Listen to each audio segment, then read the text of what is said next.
Taurus Millennium G2, also known as the Pt111, 9mm. This is how you disassemble and assemble it. That's about it.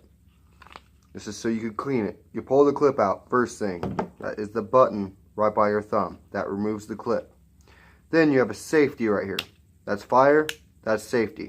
You turn the safety off. You make sure it is not loaded by racking the chamber. I always carry mine loaded, so I already knew it was loaded. Then, you either need to pull the trigger one way or another. That's why you have to make sure it's unloaded. You pull the trigger. Then you got two pins.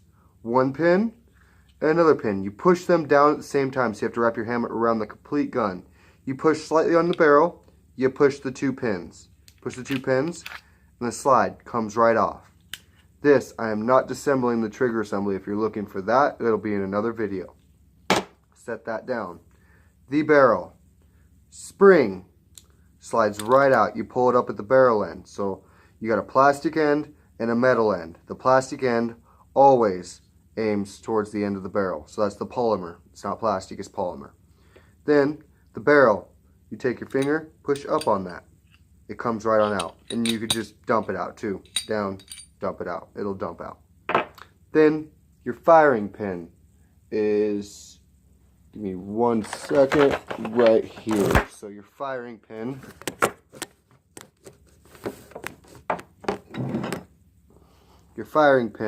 is right here. So if you see, this is actually orange, but it's not clean. You go right under that lip, you push that down. You slide out this black plastic piece right there. It slides right on out in your firing pin. You just grab this little lever right here and you push it. That's your firing pin. Your whole firing pin comes out. So therefore you can clean that. And then the same thing. You put it back.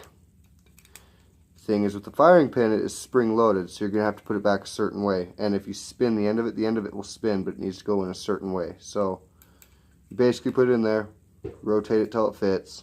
Then you got to make sure that tooth is in the groove.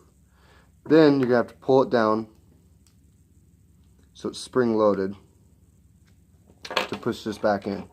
So I usually just line that up as best I can with that in there, and then push it down. Get out of here. That was my cat, sorry. But then you push it down just like that, and you'll be able to push it. There you go. Now that the firing pin is back in.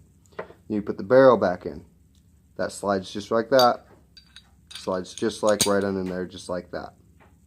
Then your spring, polymer out, plastic, polymer, whatever you want to call it, goes in this bottom groove right here. Then you put a little bit of tension on the spring to slide it in that groove.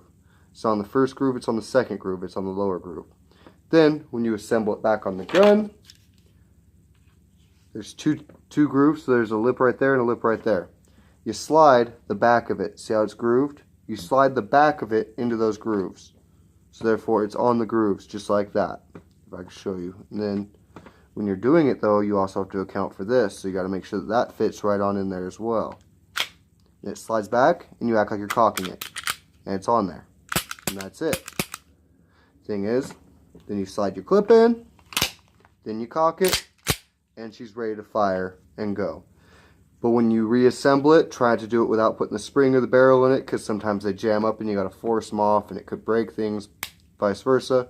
I load it, turn the safety on. Another tip is, that right there will rise when it's loaded. I'll show you real quick. It's risen. See how it's risen? Safety off, unload it. It's flush now. That little piece right there. This right here.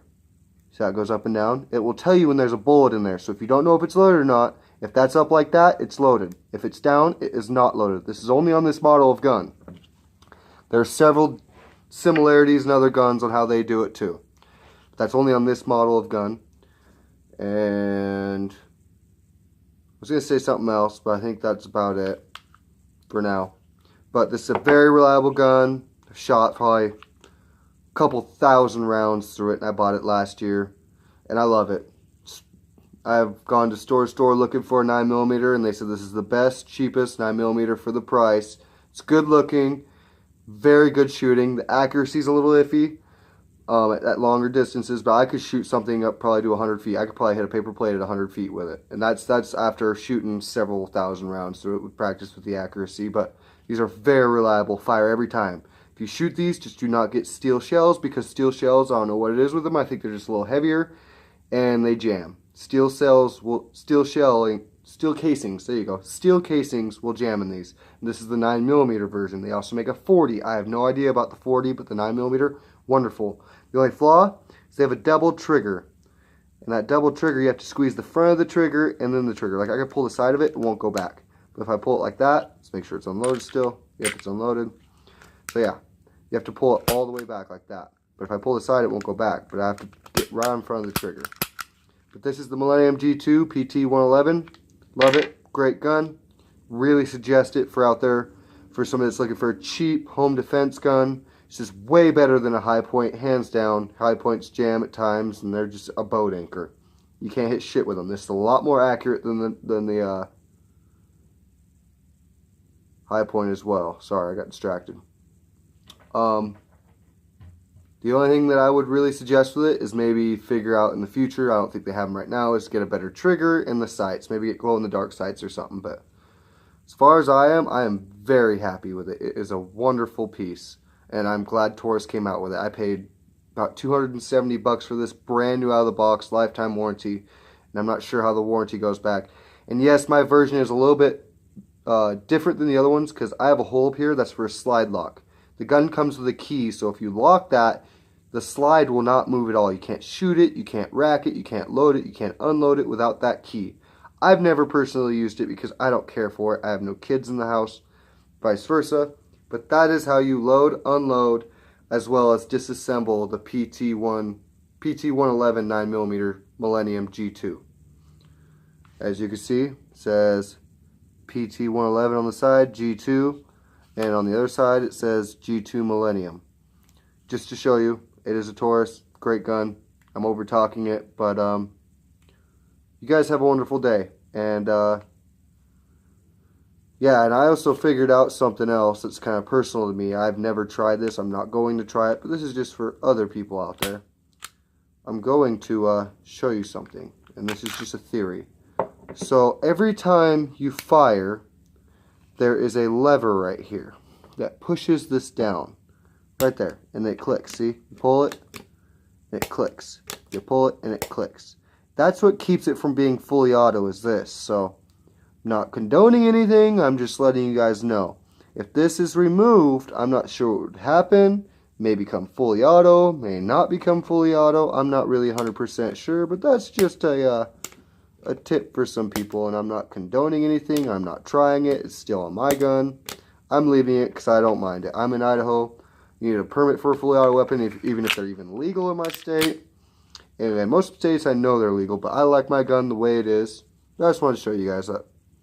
And yeah, I really like it. I have no complaints other than one thing. This mount right here, where the groove's at, it's not long enough for a lot of flashlights. And if it is, the flashlight fucking sticks out like fucking an inch. And it sucks. So you're going to have to buy a special flashlight or laser for it. And that's just one thing that I don't like. You got your safety, you got your fire, you got your slide lock. Your slide lock, you push the slide back, you push it up, and it locks the slide. And then just to undo it, so that exact switch, this one right here, you pull the slide all the way back, you push it up, and it locks the slide. See if I can do it like, oh, no, I don't think I can. But anyways, that's it. Pt111 9mm. Like it, love it, hate it, whatever. I like it. It's a great gun. It is a huge step up from the high point. So if you're thinking about getting a high point, get one of these. It is worth the investment. So you guys have a wonderful day. And don't shoot yourself. Make sure it's unloaded when you do this. And don't try this at home for the tip I gave you on the semi-auto thought or the fully auto thought. You guys have a great day. I'm off.